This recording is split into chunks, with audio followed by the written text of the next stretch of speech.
Good afternoon. It's great to be here.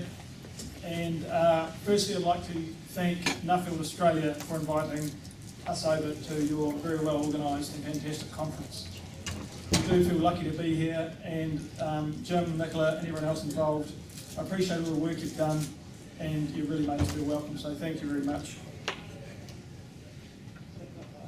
As we know, we can't do any of this without support from family. Although they can't be here today, I'd like to acknowledge my wife Sally and the three musketeers, Henry, Will and Sam. Without their sacrifices that they made and the support they gave me, I could not have done what I did last year, so I thank them very much.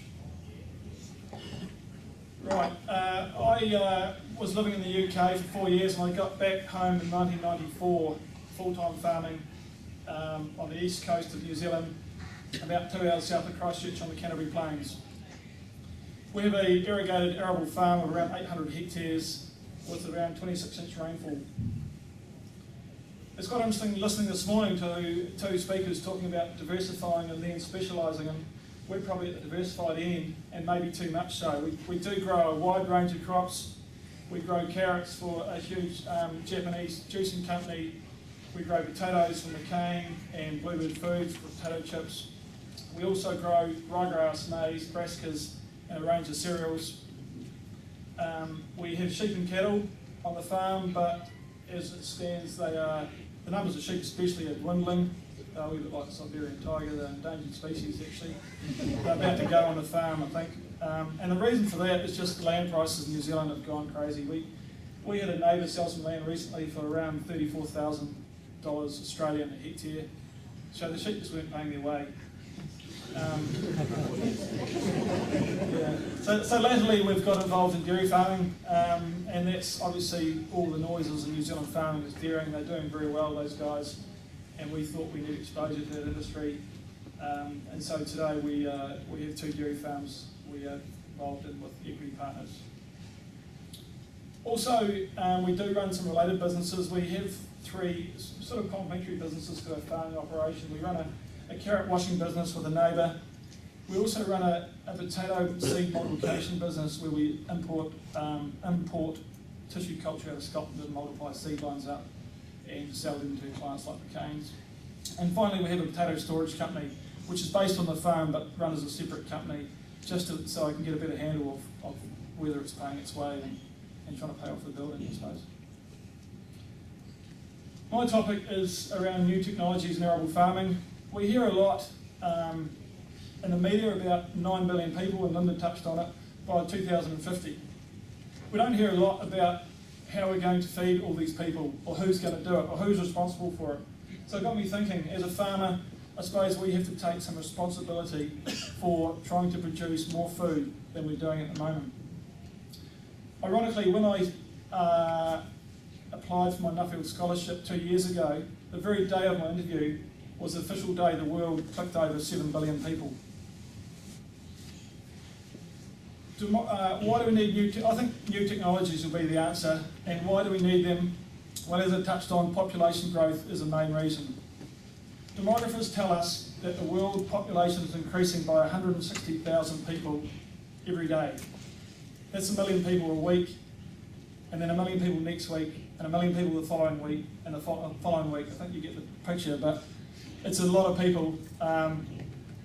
Not only is the population growing at such a huge rate, but people are living longer. I was in England last year, had an interview with a professor who strongly believed that due to advances in modern medicine, the first person to live to 200 years old has been born already. Now that's quite a statement, and I'm not sure whether I quite believe it. I think the oldest man ever to live died recently, a Japanese man at 116 years old. So it's quite a stretch to live to 200, but I think his point was we're going to live longer. So that's, again, putting more pressure on the planet for supplying these people with food. There's pressure on farmers to produce more food from less land with less environmental impact. We all know that. The urban sprawl is continuing with lifestyle blocks in some of the more developed countries. So the land footprint that we have to produce this land is decreasing, which again is contributing to the problem of how we're going to feed these people. Our ability to keep lifting yields is declining. Over the last 60 years, we've had yield gains of around 2.5% year on year. And that's mainly because of use of modern fertilisers, agrochemicals, agronomy programs and breeding programs. I think the days of the low-hanging fruit are over, and if you look at the last decade, our yield gains have been increasing by 1.6%. So it's nearly halved, and I suggest it will keep getting down and down. So we've got more people, but we're producing less food. So from that, I think there's no doubt that the future gains, yield gains, will come from adopting and adapting to new technologies. This picture here was taken at a field day up in the north of India, and there were some people in the audience who were with me that day. And I sort of learnt two things from that day. First, I learnt that new technology means different things to different people. The Indians we visited, they talked about simple laser levelling with GPS, creating 20% water savings in their rice fields. The other thing I learnt when I was up there was just where New Zealand sits in global agriculture and really how small we are, I suppose. We have a field day that some of you may have been to in Hamilton in North Island at Mystery Creek. It runs over 4 days and we get 125,000 people through the gate. We think it's quite a big deal. In India, we went there to this field day. It runs for 2 days. We were told they get 2 million people through the gate. That is half of New Zealand, actually, I told you. And I suppose as an aside, Mark Swift talked about, he said this morning he had 2 pieces of machinery which are very unique to Australia, and I just wondered whether that's one of them, Mark. Precision ag, when I've travelled a lot, you talk to a lot of people about new technologies, and there was 2 subjects that came up time and time again. One was precision agriculture, and one was genetic modification of crops. I don't want to dwell on precision agriculture because I'll be like Linda and I'll go over time, which I probably will anyway. But basically, precision agriculture is going to play a very, very important part in how we increase our yields. With an ever-increasing environmental pressure, it's going to enable us to accurately apply and record all our inputs.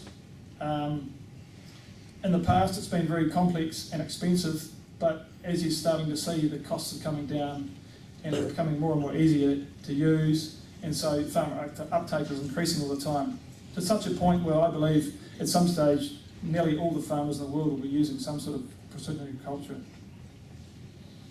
It is still a young industry though, and the future benefits are still ahead of us. Just a quick example of precision agriculture, because when I got home, a lot of farmers would say, what did you learn, what can we use in New Zealand? And it's very difficult to find things that suit your own farming environment because everything's so different. Everywhere you go, it's different weather, different structures, different everything really. But this thing here I found really fascinating. It's the world's first on-the-go soil sampler. It measures pH, organic matter, and electrical conductivity or soil texture. Currently, when we soil sample fields, we get a man that goes out with a spear, and it's very labour intensive and time consuming. This machine does this in real time and sends messages back to the cab and the computer in the cab, and then you can match it to a map, which then you can overlay on a yield map, or you can send it to your variable rate fertiliser spreader, and it just enables you to micromanage your crops a lot more and hopefully improve yield. I thought it was quite an exciting bit of machinery really. It can do up to 26 hectares an hour, which our local Ravensdown fertiliser cannot do. Genetic modification, which a few touched on yesterday, Gemma talked about it, is a completely different beast, and it's something that I wasn't really prepared to get too deeply involved in, but I found myself getting more and more questions about it. It's such a polarising and emotive subject. I'm sure there's people in the audience here who have got very strong feelings against genetic modification. And I think you have to accept and acknowledge those views and respect them. But I believe we can't feed the world without genetic modification. Currently New Zealand is effectively GM free.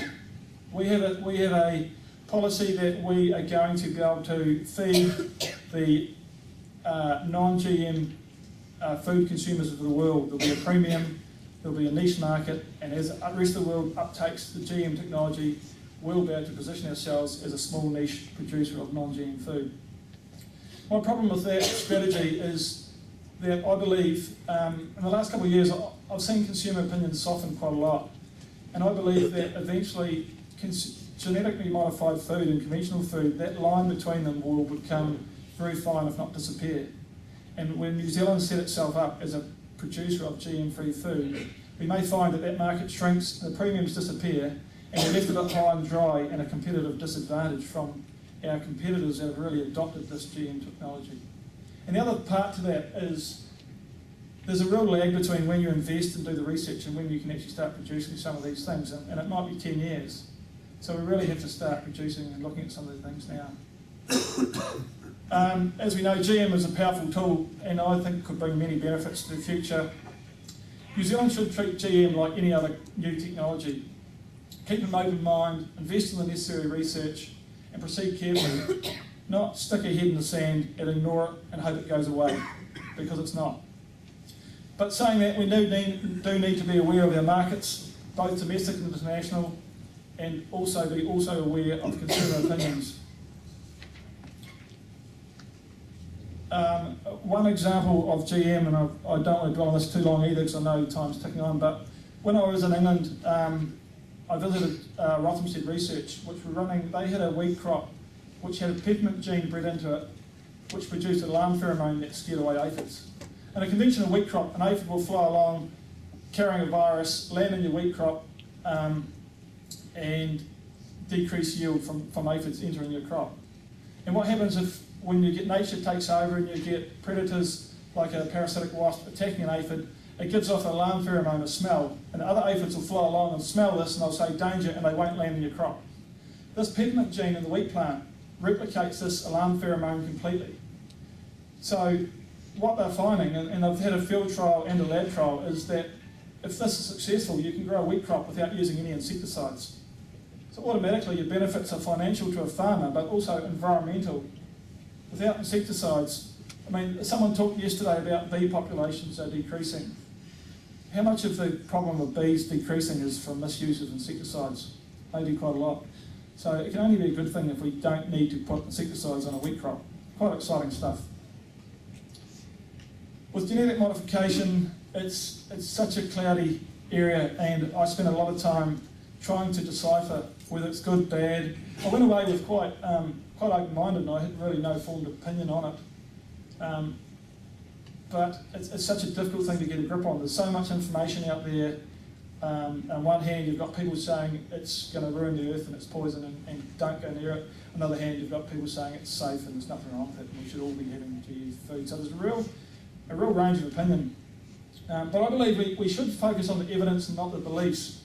We're all guilty as humans of probably having beliefs and then going out and finding evidence to support our beliefs, as opposed to having a clean slate, getting the evidence and then forming the beliefs. As I say, it was a very hard thing to get hold of, and I've read and talked to a lot of people about it, but if there's one thing that can sum up where I think genetic modification of crops is at the moment, this is a quote here from the report by the European Commission, Directorate General. I'll let you read it yourselves, but I think it's quite a damning statement, and it really, to me, says where GM is at the moment.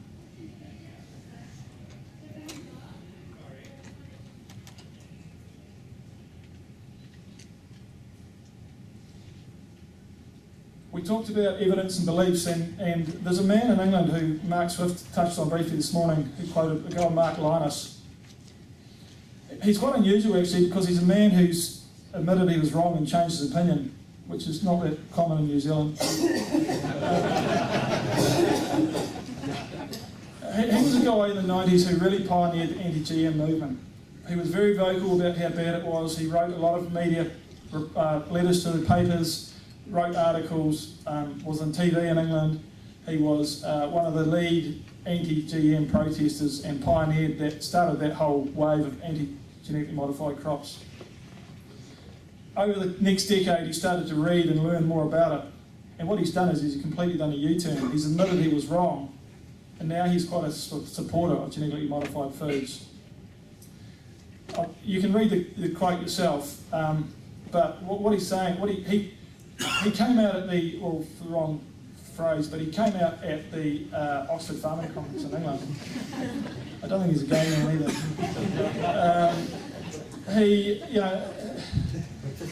He spoke publicly about this, and I don't think even he was prepared for the reaction he got. He was publicly abused through all sorts of social media sites. All the environmental groups, not just in the UK, but right around the world, really attacked him, attacked his family, attacked his values, attacked his integrity. They told him that he's part of Monsanto, he's been paid by the chemical companies undercover, all these ridiculous conspiracies, and this guy just really, he'd go to ground for a while, he got slated. But he's a brave man, he's a guy I admire, and he strongly believes GM is safe, so that was interesting. In conclusion, I think current farming practices will not meet global food demand. We must invest and adapt to new technologies. Precision agriculture will help us with environmental challenges and sustainability going forward. Genetic modification of crops is here to stay. We should embrace it and adopt any new technologies, not hide from it and hope it goes away. But saying that, we must accept that it's controversial. We also need to recognise that people do have different opinions, and people have a right to grow whatever farm whichever way they like. As Jim has said yesterday, I think tolerance is the key. Ultimately, the market will decide, but I believe New Zealand one day will be growing genetically modified crops. At the very least, we need to have the debate. So finally, as I wrap up, I'd like to thank very much our sponsors in New Zealand and our supporting sponsors. As we all know, we couldn't do what we do without them, and I'm eternally grateful. It's been, the last year and a half has been something that I'll never forget.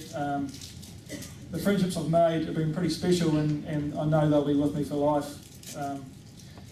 And so I'll leave you with a quote which to me really sums up for me what Nuffield is all about. Thank you very much.